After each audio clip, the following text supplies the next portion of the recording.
Hello and welcome to my Intermediate to Advanced C++ course. There are a couple of really important things to say before you get started with this course.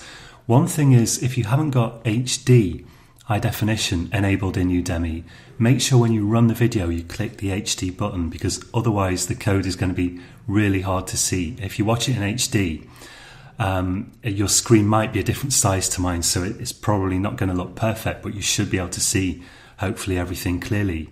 And the second thing to say is that it's really important that if you want to actually learn anything, you've got to type this code out yourself and get it working. I'll also give you exercises at the ends of most of these videos. Sometimes the exercise will just be to type it out, so you can always kind of take that for granted. That's a really important thing to do. Type it out, compile it and run it, see it working. And sometimes I'll give you a more complicated exercise as well.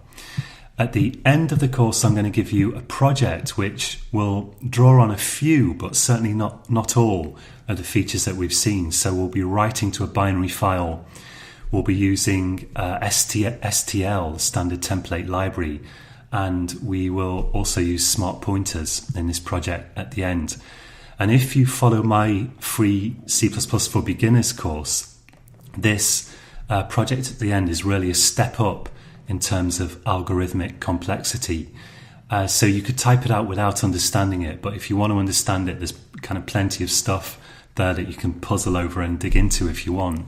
And the project at the end, it kind of builds up so that you can get the basic project working without too much difficulty, hopefully. And then after that, we'll add more stuff to it that will make it nicer. It's going to create a fractal image, which is going to be nicely colored at the end. So the first bit of the project you can implement, it's not too bad, and then we'll add more stuff to it that will just enable us to zoom in and color it much more nicely, and that stuff's going to get a little bit challenging, but I'm going to try to break it down as much as possible.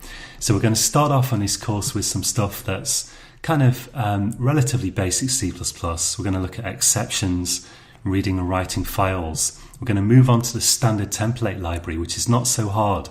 And it's a really, really useful thing to learn. It can make so many tasks so much easier in C++. And then we're going to move on to the more complicated stuff like operator overloading, template classes, passing functions to functions.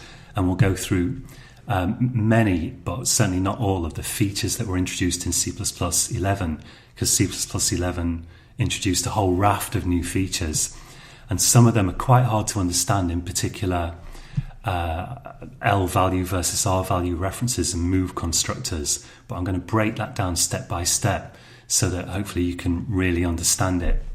Okay, so that's it for this this video, and we're going to move on next right to actually doing some C++. So until next time, happy coding.